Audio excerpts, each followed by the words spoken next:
Hello friends, welcome to my channel and thanks for watching this video. Friends, in this video we are going to discuss about Snap Inc. Now this stock has been discussed and it's been trending because of the severe fall that has seen in the last trading session. Now what's the trend ahead? Because the kind of fall it has shown is quite visible from a far side.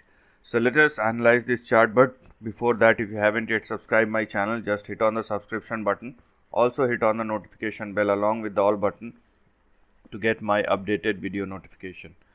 Now if you are looking at the overall chart, although we have very limited data over here, but the stock has seen all.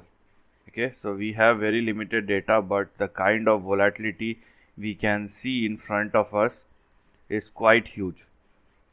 Now basically, if you are observing this chart carefully, this highlighted section was indeed your range.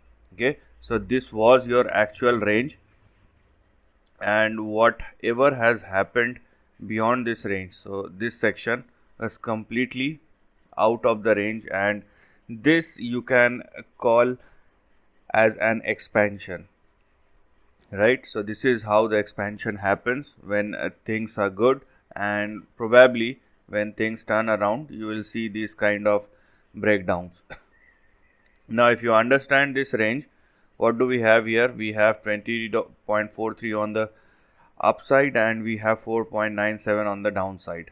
So this is what we have here as far as the range is concerned. Meanwhile you have two most important levels to look at going forward, right? Meanwhile you have two most important levels to look at, because they are going to be your next two support, right?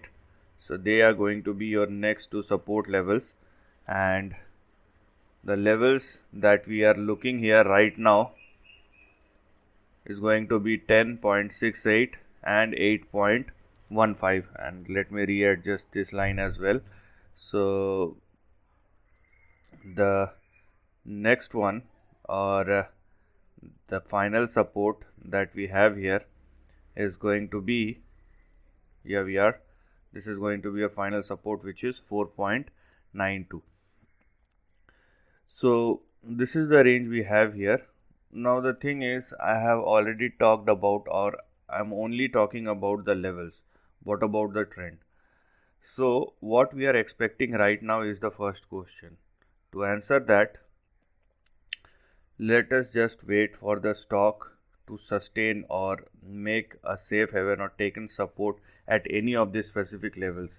Okay, do not simply jump in because the stock has fallen like 84% from the top. It may go down further. So you better wait for 10.68, 8.15, and the kind of fall it has shown, probably 4.92. Okay, do not take any position or do not try to enter into the trend until and unless the stock either reaches 8.15 and 4.92. These are the two levels from where you can see a bounce back. Okay, not before that. So let us just wait for the stock to retest 8.15 and 4.92, and then we are going to move higher. Okay, so in a simple words, what we are doing here is, let us just test the stock either this level or this level, and from there, keeping 4.92 as a stop loss, we will again move higher. So this is what we are looking here. Also, we are not going beyond 20.43. okay, if let's say the stock test 4.92 or $5, then the target that we are going to look at is going to be 20.43, and if the stock moves beyond 20.43, then we can talk about the big trend or the target moving forward. So this is the end of the video. Thanks for watching.